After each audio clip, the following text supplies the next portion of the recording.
People, Zach Attack here, bringing another reaction video. Let's hope the right reaction is traveling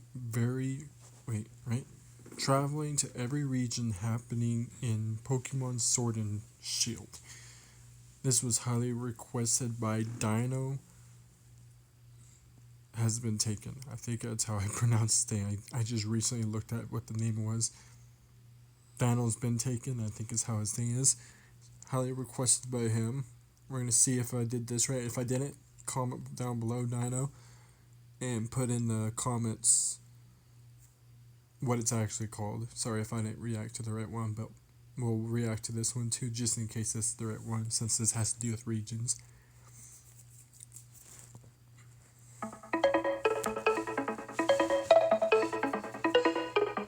What's up, everybody? I'm Hoops and Hip Hop. So, later this week, on Sunday the 29th, the newest iteration of the Pokemon anime, featuring the Galar region and all its Pokemon, is going to be unveiled, but it's not going to be your typical Pokemon anime series. According to a press release, this series is going to take place across all 8 Pokemon regions, and not just Galar or any one other region.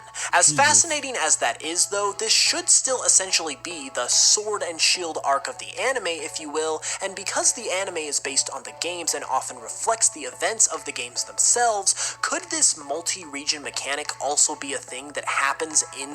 Now what I'm seeing so far, so one, it's all the regions, all the generations, instead of just like Generation 1 with Generation 3 or Generation 2 with Generation 1.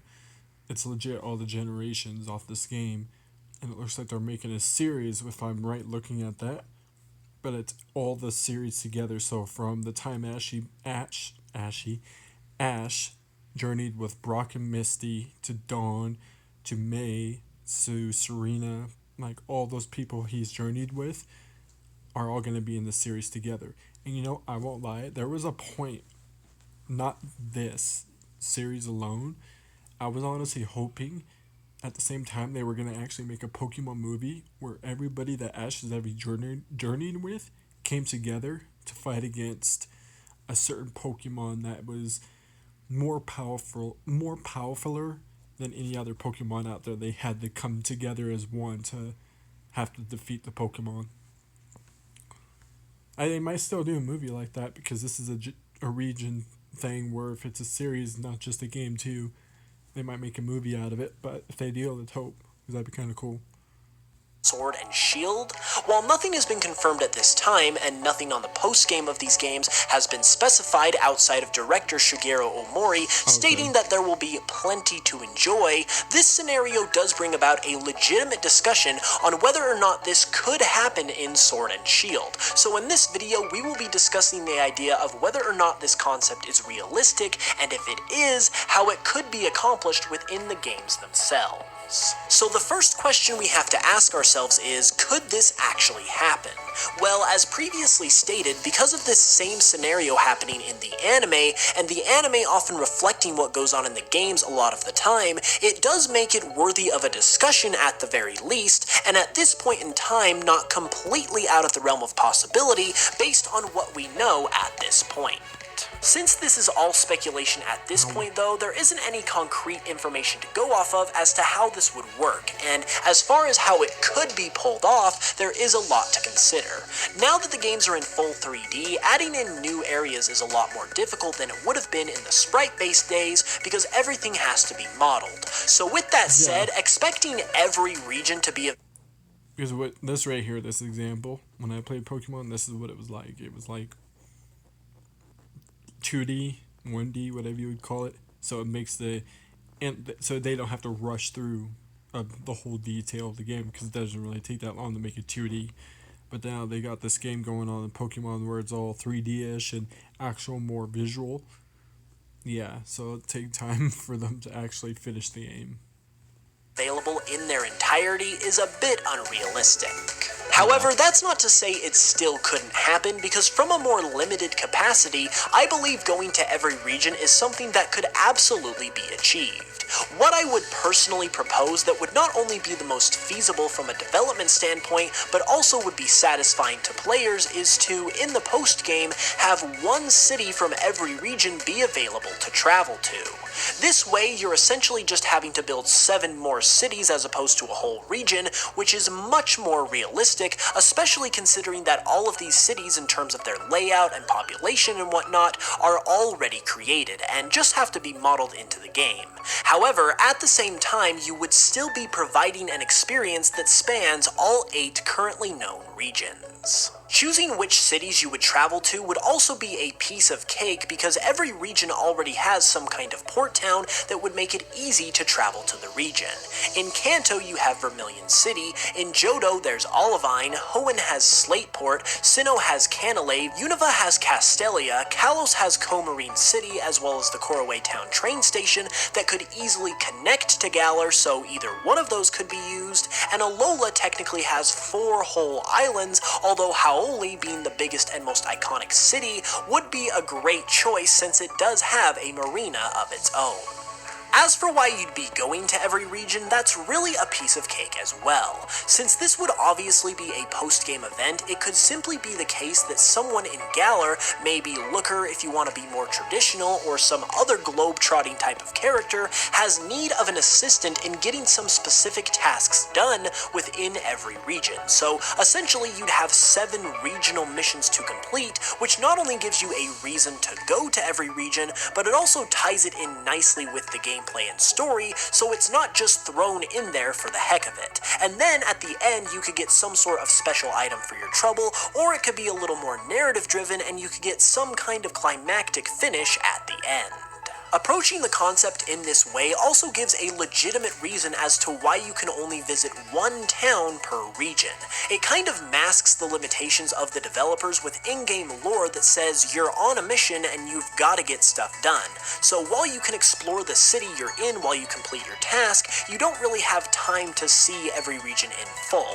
And even though being able to go to every region in any capacity would be amazing, I think this would be a nice way of kind of subverting the inevitable we want more, we want to see the entire region mindset that might set in as well.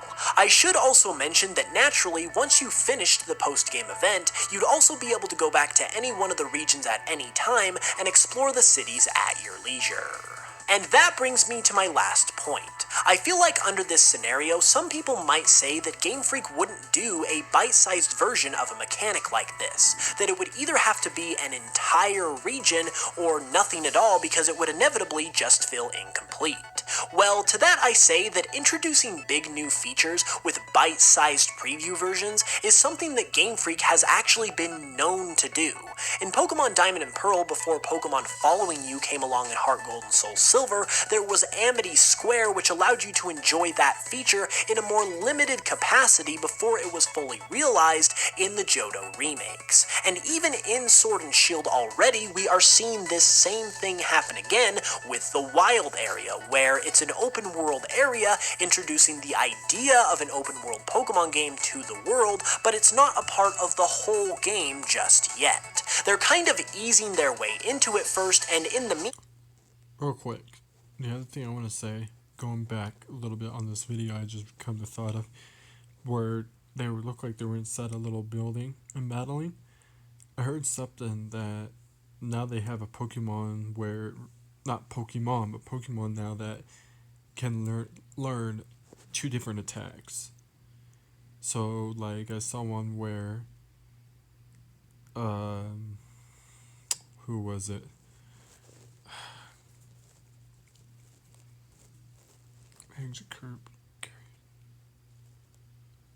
Gyarados? Is it Gyarados? That Magikarp turns into? I think I'm right, Gyarados.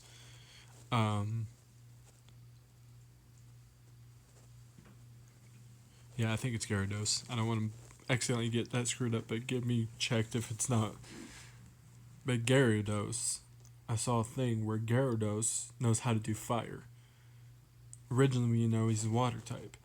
But there was like a battle that the Pokemon was in with somebody else, and Gyarados knew how to do like a flamethrower or something like that. So it's like a new generation where Pokemon can do two new attack type things. Because even in what is it? The Hala. If I'm not saying that right, sorry. The Hawaiian form, where the Pokemon look different.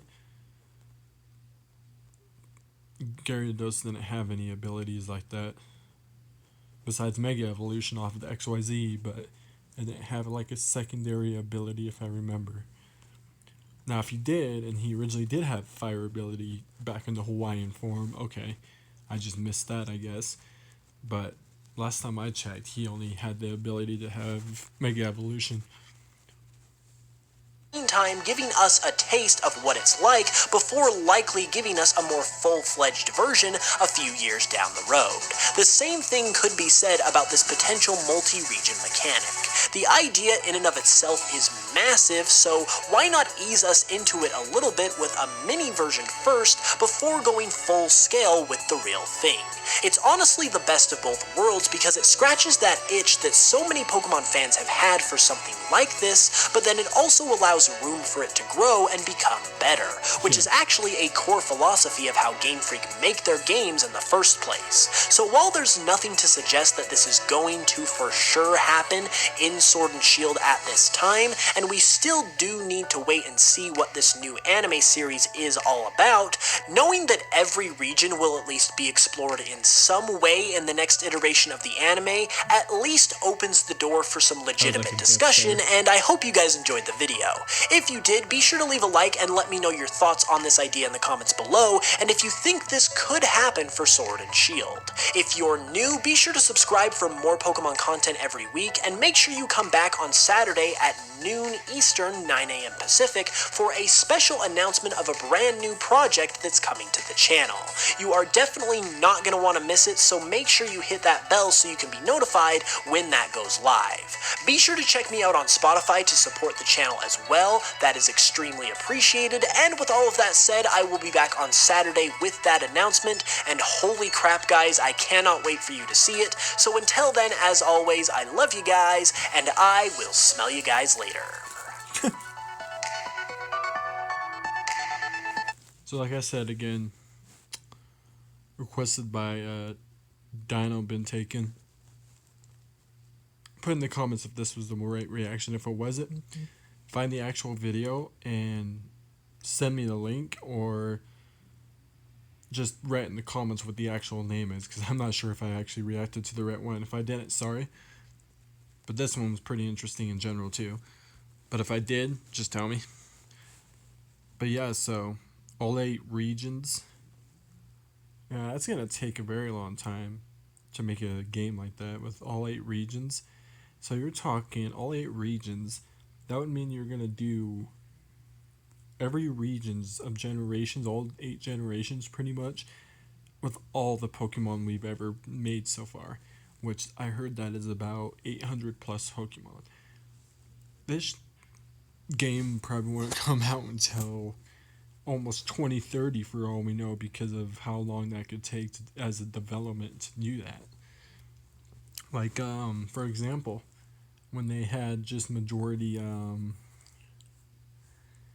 was it?